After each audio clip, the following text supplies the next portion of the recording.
In this section, we are going to simulate the amplifier with design, and we are going to use the matching circuits actually we designed in the previous section. And we are going to find the value of a max gain and compare with the hand calculation results. So in this part, we start from this point. We have two 50 ports and we have the amplifier as we have in the example. This is the same amplifier.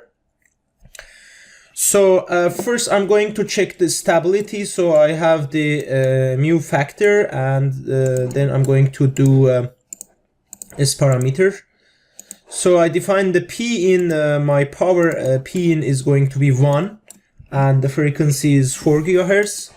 So let's first find the stability for this amplifier. So if you check the mu factor is more than 1, so it means that our amplifier is unconditionally stable at 4 GHz. So it means that we can continue our design. And from here, now I'm going to replace my impedance circuits I've designed in the previous section. So what I do is simple actually. I'm going to disconnect this and here as well. So in this part I have my input impedance matching circuit. So I'm going to copy this here.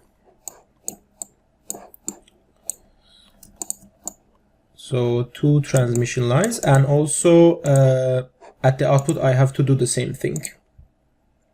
So this is my input matching, and for the output, if you remember, we designed this one. So I'm going to pick this, copy, and here you can paste the section. Oh, yes. So now we can a little bit push this back and connect this to our circuit. So now basically we designed our amplifier. If you see, we have our input matching, the core. This one is actually our transistor. This part is our transistor, the amplifier. This is our input matching, and this is our output matching. So then we are connecting to Z0 and Z0. I put this V out and I out in order to measure the output power. So if we want to measure the output power, we say the max gain is going to be the power delivered to this load over the power AVS, the available power at the source, which is P in. So P in is the available power at the source, and it's equal to 1. And let's do a simulation. So this time I'm going to close this parameter and harmonic balance. For harmonic balance, I define the power as you see at the frequency. Frequency is 4 GHz, and for the sweep, the power is P in is going to be 1, single point, and the order is 1. I don't have to have any harmonics for now. We don't care about this because this is an ideal amplifier. So now I can do simulation in order to find the power.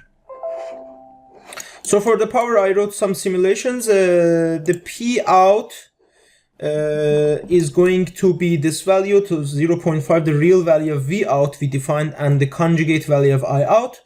And this is the dB, is 10 log P out. So basically this is going to be 10 log P out over P in, because P in is actually 1. So you can also write this as P out, it doesn't matter, because P in the value is 1. I deliberately defined this as this 1. So in order to check the gain, because P in is 1, we just have to check the P out. So now let's check the P out here. As you see, this is the P out and the value. Thank you for watching our video. Please don't forget to subscribe. You can learn about this topic and more using our website. The complete course on this topic is provided on our website at www.rahsoft.com. Rahsoft is providing a complete certificate on radio frequency. The courses are complete step-by-step approach with quiz and examples, and certificate of completion will be provided upon finishing each course.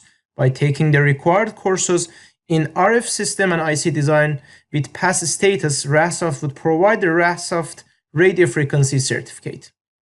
Thank you. See you soon.